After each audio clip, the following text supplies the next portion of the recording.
to Focal Point with Brian Fisher on AFR Talking. Again, I want to reiterate, I am not talking about armed rebellion. I am not talking about armed insurrection. I am talking about the same process by which we got the Declaration of Independence and by which we got the Constitution of the United States. Our representatives, our elected representatives, meeting together to decide how to respond to an unconstitutional act by one of the branches of government. That's what I'm talking about. That is what a constitutional republic, which is what we are, that's what a representative form of government looks like. And at some point, they just have to stand up to this judicial tyranny. And again, we may all wind up being very pleasantly surprised by the ruling that comes down from the Supreme Court tomorrow. But if not, at some point, we have to instruct our elected representatives, look, that's it. We've had all of this that we can take. We're not going to take up arms. We're not talking about this. It's ballots, not bullets. That's how we bring about change. But you have got to stand up to those. We need some anti-bullying legislation to protect the American people from the Supreme Court. That's what we need. And you're the ones that are responsible to develop that anti-bullying legislation. Stop letting the Supreme Court push you around. Stop letting the Supreme Court push us around. You were the ones that are responsible to establish public policy, not 9 unaccountable judges in black robes. Let's go to the phones. Let's go to Kathy in Raleigh, North Carolina. Okay, let me see if I can bring Kathy in here. All right, Kathy, Raleigh, North Carolina. Welcome to Focal Point. What's on your mind? I'm here. I agree with you, Brian J. Well, thank you. I agree with what you said, the truth of what you said, but the analogy, instead of master and slave between state and the federal government, maybe it should be employer and employee. He's our employee, and the Supreme Court is our employee. Yeah. Well, So, and that's that's a good distinction, because what you're really saying, Kathy, is they work for us, and they seem to have forgotten that. That's right. Can I ask you a question about marriage, though? Yes, ma'am. And it has to do with how our laws are being subverted and intertwined with international law. If a man moves over here from a eastern country and has 4 wives, what do we do with them? Like the man that is his name Anhim Chowdhury, doesn't he have 4 wives? Yeah, Anjem Chowdhury, he's the radical imam. Was not radical, he's just a devout imam in the UK. Doesn't he have 3 or 4 wives? Yeah, yeah, and he's living in a palatial residence. Well, how can that be? I mean, if our law says 1 wife, does some law in some Far Eastern country supersede our laws, or what? Well, and the reality is in the UK, they grant a quasi-legal status to those extra marriages. They do recognize them in the UK. They don't call them marriages, but they recognize. About here. Well, I'm going to get to that in just a second. But in the UK, they recognize them, and they give welfare benefits to the wives, to the wives of these Muslims who bring multiple wives into the UK. Now, you've actually got a similar thing going on, Kathy, in fundamentalist LDS communities in Arizona and Colorado, where these men will have multiple wives. They call them wives internally in their own community. They're not recognized as wives. But what happens is they go to welfare departments, and their wives register as single moms. And so they become eligible then for all of these welfare benefits that single mothers have, that women who have children but don't have husbands, all of the welfare benefits, the food stamps, the subsidized housing, the whole 9 yards, they sign up for that and they get it. So we're already doing that. And in fact, we're already subsidizing polygamy right here in the United States, in fact. And one other thing, Kathy, if they overturn the capacity of the states and the federal government to define marriage, then states are going to be compelled to legitimize polygamous marriages. They will have no choice in the matter. They will be compelled to legitimize those relationships as legitimate marriages. And I've talked about this before, but this is the next step. I mean, I've got a story in the stack. Let me see if I can grab that, where you've got a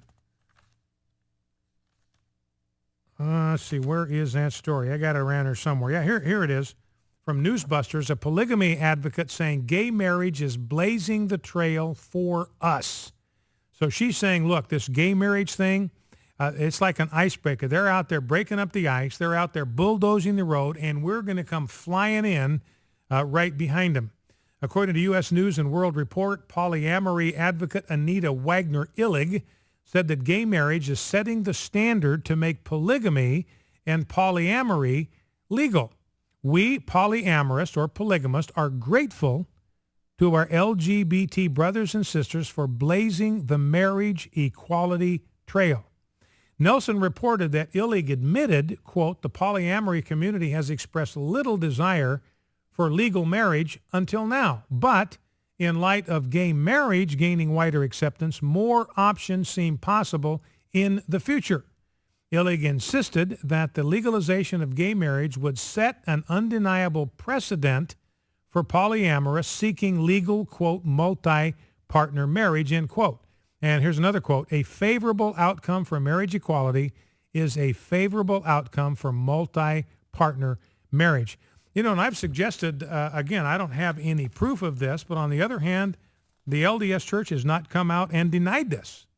That I think one of the reasons that the LDS Church has gone soft on the gay agenda, they're not fighting for natural marriage anymore. They've accepted the Boy Scout decision to have homosexuals in scouting. And just yesterday, a story broke in Idaho, my home state, where 4 scouts are now suing the Boy Scouts of America, and they are suing the LDS Church because they were molested on camping trips and other scouting activities by scout leaders who were part of the LDS Church. And so they're suing not just the Boy Scouts and not just these leaders, but the LDS Church itself for not exercising appropriate screening procedures. So to me, it's just folly for the LDS Church to sign up for this. Yeah, let's get more homosexuals in the Scouts. It's working out so wonderfully for us to this point.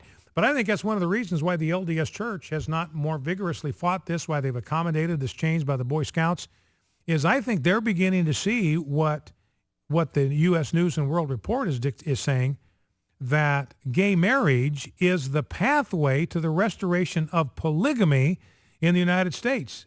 And that's a part of their religion. I mean, that's how they defended polygamy from the very beginning. They said, look, this is a part of our religion. We have a First Amendment right to have multiple wives because of the freedom of religion. And the federal government, the courts said, nope, not going to fly here. You're going to have to give that up. You want to be a part of the United States. Now they can get it all back with the legitimacy and the imprimatur of the Supreme Court. All right, Kathy, listen, thanks for the call. Let us go to Brian in Conton Way, Arkansas. Brian, welcome to Focal Point. What's on your mind? Afternoon, sir. Hey. I'm going to set up my question. I'll ask it, and then, of course, I'll get off the air.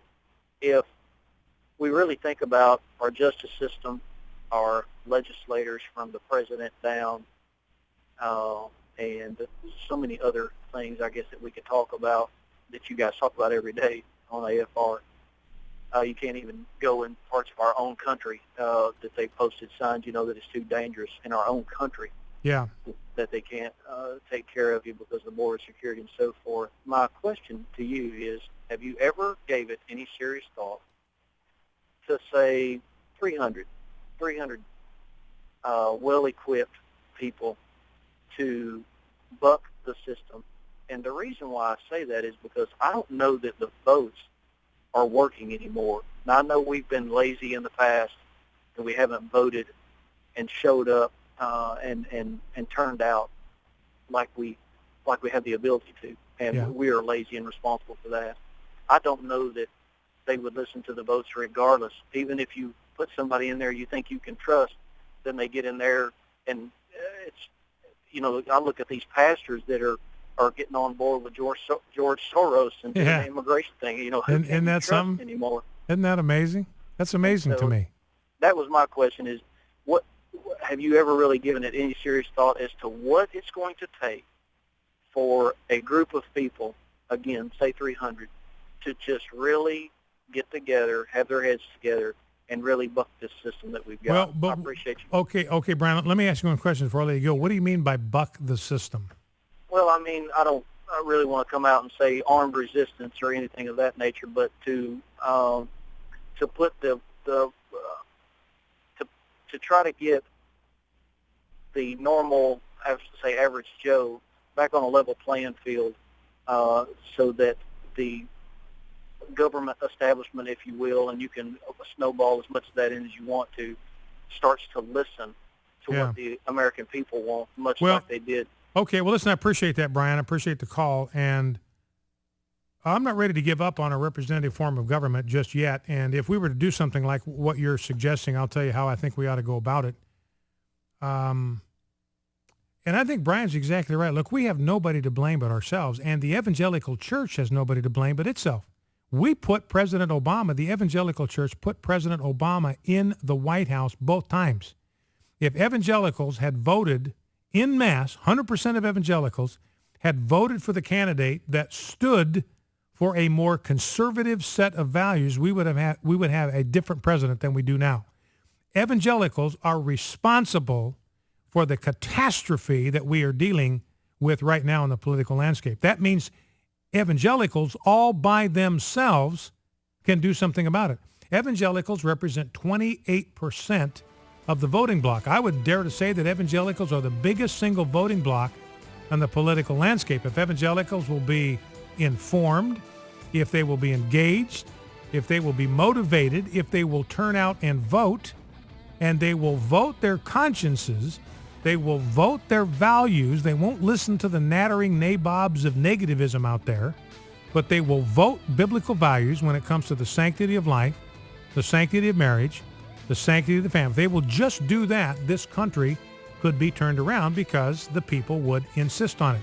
Now, one thing that's going on out in Colorado, we'll talk about this more in the second hour, but you've got 10 rural Colorado counties right now. They are actively working on seceding from the state of Colorado and forming their own state. That is how you go about it. Talk about it more in the second hour. Focal Point in AFR Talk.